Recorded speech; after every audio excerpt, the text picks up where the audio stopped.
어떻게 보면 예배 시간에도 우리가 수없이 많은 근심에 쌓일 수 있습니다. 누구나 다 근심을 해결하고 예배 드린 사람이 그렇게 많지는 않다고 생각합니다. 그런데 우리가 좀 밝게 믿음으로 들을 수 있는 근거 한 가지가 있다면, 우리가 어떤 문제를 해결할 만한 충분한 지식 부족합니다. 또한 하나님에 대해서도, 하나님 말씀도 끝없이 배워야 되고 너무나 많은 우리가 부족함이 많이 있지만, 분명한 것은 무엇이냐면 우리가 다 주님을 이해하지 못할지라도 주님의 성품만큼은 온전하시기 때문에 주님의 성품만큼은 우리가 의지할 근거가 됩니다. 100% 믿어도 됩니다. 주님은 사랑이 크시고 온유하시고 겸손하시기 때문에 우리가 무엇을 의지해서 예배해야 됩니까? 내가 지금 상황 속에 얼마나 능력이 있는가, 이 문제를 풀 만한 지식이 있는가가 아니라 하나님의 성품에 의지해서 우리가 예배했으면 좋겠습니다. 신실하셔서 내가 연약할 때 그것을 충분히 우리를 끝까지 보호하시고 인도하시는 그 성품, 신실하신 그분, 실수하지 않는 그 하나님, 그 한 분만을 좀 바라면서 예배한다면 반드시 우리를 이끌어 주실 거고 우리를 사랑으로 안아주실 줄 믿습니다. 주님의 성품을 의지해서 오늘도 예배했으면 좋겠고요. 그 다음에 오늘 예배 이후에 상공부 신청하신 분들, 신청하실 분들 모였으면 좋겠습니다. 생명의 삶이라든지 기도의 삶, 행복한 삶 이런 하는데, 저는 이런 생각을 해봐요. 요즘 저도 병원 다녀오면서 여러 의사 선생님들을 만나잖아요. 이렇게 큰 병원 의사 선생님은 좀 많이 아시겠다, 뭐 이런 생각을 하거든요. 그렇지만 지혜를 한 사람한테 몰아주시진 않는 것 같아요. 여러 사람한테 나눠주고, 현역에 있는 의사 선생님일수록 더 책을 보고 연구 보고를 좀 보면서 열심히 연구해야 되지 않습니까? 몇십 년 전만 해도 치매가 무엇인지 모르는 의사도 있었잖아요. 지금은 여러 가지 병명이 또 밝혀지고 하는 것처럼 늘 배울 게 계속 생기는 것 같아요. 말씀도 그렇고요. 기도에 대해서도 요즘 기도의 책을 좀 다시 새롭게 좀 부담감이 있어서 한번 보고 있는 책이 있는데, 내가 정말 이런 부분을 몰랐구나 하는 부분이 날마다, 하나님은 지혜는 모든 사람한테 나눠주시기도 하지만 또한 매년 또 매해마다 새롭게 또 하나님이 알려주시는 지혜가 있는 것 같아요. 그래서 우리가 겸손하게 올 한 해 또 내가 다 안다고 자부할 수도 있겠지만, 하나님이 또 말씀하는 그 영역을 또 배워나가다 보면 그 지혜로 우리의 삶이 풍성해지지 않을까 생각합니다. 오늘도 주님의 성품을 의지하면서 예배하면서 내가 정말 하나님이 베풀어 주는 지혜의 귀를 기울일 수 있는, 또 성장할 수 있는 귀한 25년이 됐으면 좋겠습니다. 같이 좀 기도하고 예배하겠습니다.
하나님은 너를 만드신 분, 너를 가장 많이 알고 계시며,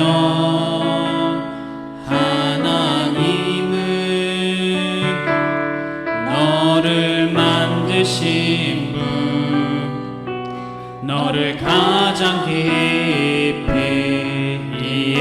하신단다.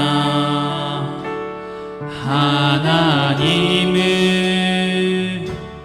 너를 지키시는 분, 너를 절대 포기하지 않으며, 하나님은 너를 지키시는 분, 너를 쉬지 않고 지켜보신단다. 그의 생각 셀 수 없고, 그의 참이 무궁하며, 그의 성실 날마다 새롭고, 그의 사랑 끝이 다시 한번 고백하겠습니다. 하나님은 너를 만드신 분, 하나님은 너를 만드신 분, 너를 가장 많이 알고 계시며, 하나님은 너를 만드신 분, 너를 가장 깊이 이해하신단다. 하나님은 너를 지키시는 분, 너를 절대 포기하지 않으며, 하나님은 너를 지키시는 분, 너를 쉬지 않고 지켜보신단다. 그의 생각 셀 수 없고,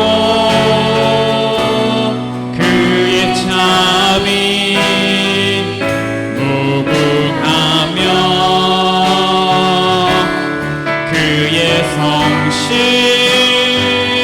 날마다 새롭고, 그의 사랑 끝이 없다. 하나님은 너를 원하시는 분, 하나님은 너를 원하시는 분,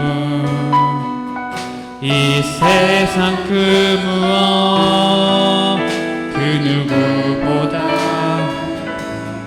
하나님은 너를 원하시는 분, 너와 같이 있고 싶어 하신단다. 하나님은 너를 인도하는 분, 광야에서도 폭풍 중에도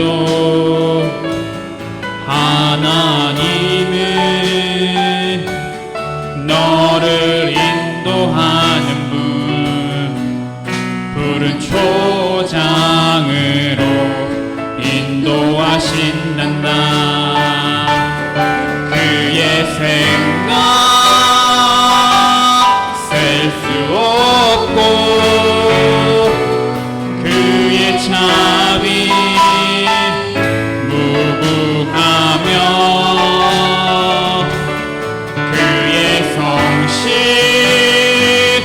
날마다 새롭고, 그의 사랑 끝이 없단. 그의 생각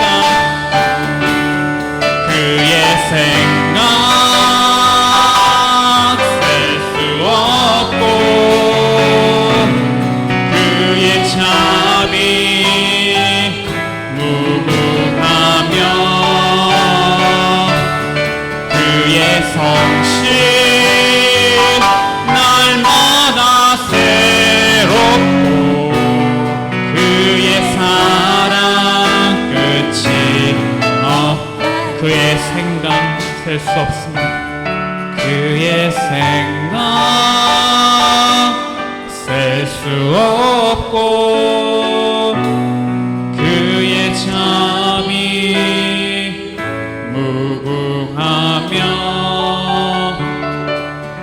그의 성실 날마다 새롭고 그의 사랑 끝이 없단다.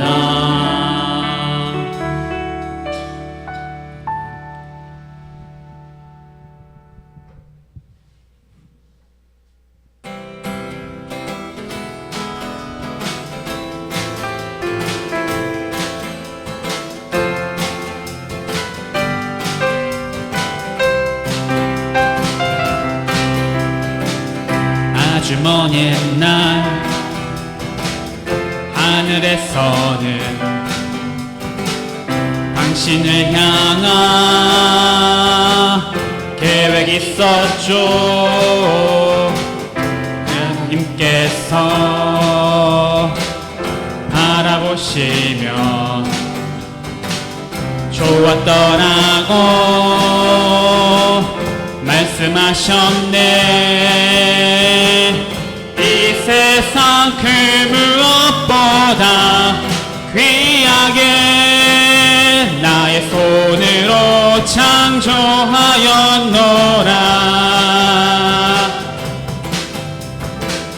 내가 너로 인하여 기뻐하노라.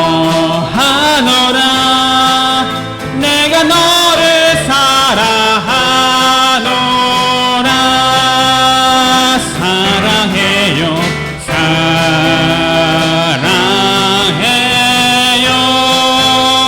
축복해요 축복해요.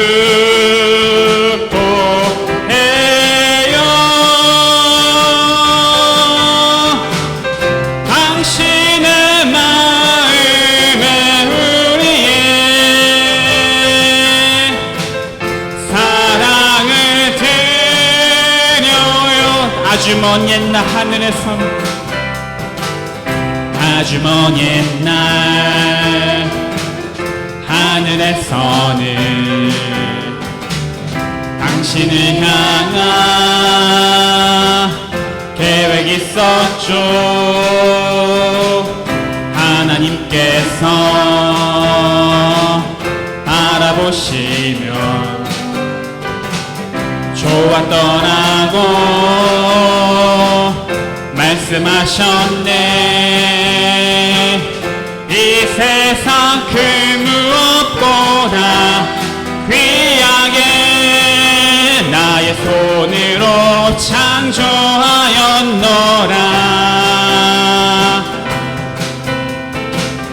내가 너로 인하여 기뻐하노라. 내가 너를 사랑하노. 옆사람 축복하시면서 찬양했습니다. 사랑해요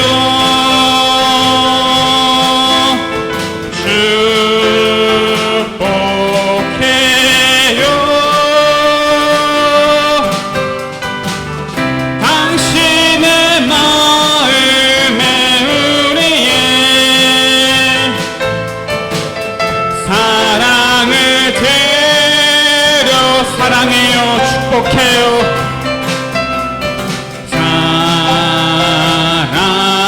사랑해요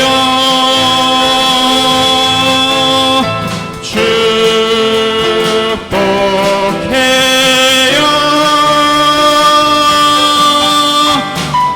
당신의 마음에 우리의 사랑을 드려요. 산 위에서 계곡까지 산 위에서 계곡까지 우리 찬양 울리네. 하늘에서 열방까지